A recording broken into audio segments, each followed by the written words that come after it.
ഹരിനാമ കീർത്തനം നമുക്കെല്ലാവർക്കും സുപരിചിതമായിട്ടുള്ളൊരു സ്തോത്രമാണ്. കേൾക്കുമ്പോൾ അത് വളരെ എളുപ്പമുള്ളതായിട്ട് തോന്നുമെങ്കിലും വളരെ ആഴത്തിൽ തത്വങ്ങളെല്ലാം അതിലടങ്ങിയിട്ടുണ്ട്.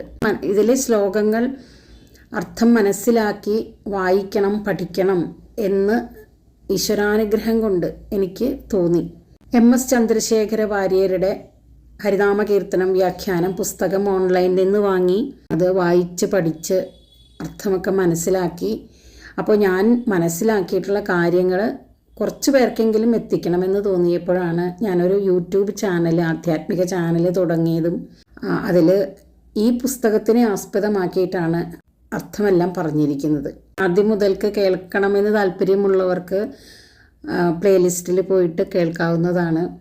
ഇന്ന് ഹരിനാമ കീർത്തനത്തിൻ്റെ അവസാനത്തെ ശ്ലോകമാണ് പാരായണം ചെയ്ത് അർത്ഥം പറയുന്നത്. ഹരിനാമ കീർത്തനം മുഴുവൻ ശ്ലോകങ്ങളും അർത്ഥം പറഞ്ഞ് പാരായണം ചെയ്യാനും അത് കുറച്ച് പേരിലേക്കെങ്കിലും എത്തിക്കാൻ കഴിഞ്ഞതിനും ഭഗവാനോട് നന്ദി പറയുന്നു.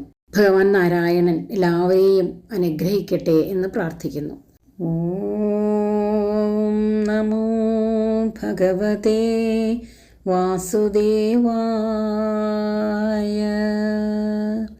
ഹരിനാമ കീർത്തനം എന്ന ഈ സ്തോത്രത്തിൽ എഴുത്തച്ഛൻ എല്ലാ ശ്ലോകങ്ങളിലും നാരായണായ നമ എന്ന് പറഞ്ഞിരിക്കുന്നു. അത് നാം ശ്രദ്ധയോടെ ജപിക്കേണ്ടതാണ്. ശ്രദ്ധയോടുകൂടി ജപിക്കുന്ന ഈ നാരായണ മന്ത്രം ഹരിയുടെ സ്മരണയെ ഉണർത്തുന്നതാണ്. ഹരിപാദ സ്മരണം ക്രമേണ ആനന്ദത്തെ വർദ്ധിപ്പിക്കുകയും ശരീരബന്ധം മൂലമുണ്ടാകുന്ന എല്ലാ ദുഃഖങ്ങളെയും നശിപ്പിക്കുകയും ചെയ്യും. മനുഷ്യ ശരീരത്തെ പ്രാപിച്ചവൻ, ജലത്തിൽ ശയിക്കുന്നവൻ, ജീവാത്മസ്വരൂപത്തോടുകൂടി നരന്മാരുടെ സമൂഹത്തിൽ പ്രവേശിക്കുന്നവൻ, നരന്മാർക്ക് സായുജ്യാവസ്ഥയിൽ പ്രാപ്തിസ്ഥാനമായിട്ടുള്ളവൻ എന്നിങ്ങനെയെല്ലാം നാരായണ എന്ന ശബ്ദത്തിന് അർത്ഥങ്ങൾ പറഞ്ഞു കാണുന്നു. ഇതെല്ലാം ഭഗവാന് യോജിക്കുന്നവയുമാണല്ലോ. ഇങ്ങനെയെല്ലാമുള്ള നാരായണനായിക്കൊണ്ട് നമസ്കാരം എന്നാണ് ഓരോ ശ്ലോകത്തിലും കവി ഭഗവാനെ സ്മരിക്കുന്നത്. 66-ാമത്തെ ശ്ലോകം. മതമത്സരാദികൾ മനസ്സിൽ തൊടാതെ ദിനം ഇതുകൊണ്ടു വാഴ്ത്തുക നമുക്കും ഗതിക്കു വഴി. ഇതു കേൾക്കതാൻ ഇതൊരു മൊഴിതാൻ പഠിപ്പവനും പതിയാ ഭവാംഭുതിയിൽ നാരായണായ നമ.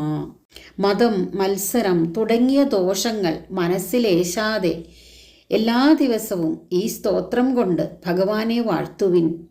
എല്ലാവർക്കും അത് സദ്ഗതിക്കുള്ള വഴിയായിത്തീരും. ഇത് ചൊല്ലിക്കേൾക്കുകയോ ഇതിലെ ഒരു പദ്യമെങ്കിലും പഠിക്കുകയോ ചെയ്യുന്നവൻ സംസാരസമുദ്രത്തിൽ പതിച്ച് നട്ടം തിരിയുകയില്ല എന്ന് പറഞ്ഞുകൊണ്ട് എഴുത്തച്ഛൻ 66-ാമത്തെ ഈ ശ്ലോകത്തോടു കൂടി ഹരിനാമകീർത്തനം എന്ന ഈ സ്തോത്രം അവസാനിപ്പിക്കുന്നു. കവിയുടെ ആഗ്രഹം പോലെ തന്നെ ഹരിനാമകീർത്തനം വളരെ കാലമായി അനേകം ഭവനങ്ങളിൽ സന്ധ്യാപ്രാർത്ഥന വേളയിൽ മുടങ്ങാതെ ഭക്തിപൂർവം ചൊല്ലിക്കൊണ്ടിരിക്കുന്നു.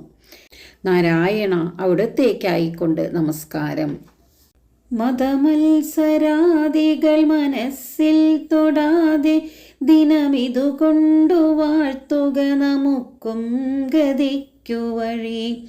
ഇതു കേൾക്കതാൻ ഇതൊരു മൊഴിതാൻ പഠിപ്പവനും പതിയാ ഭവാംഭുതിയിൽ നാരായണായ നമ.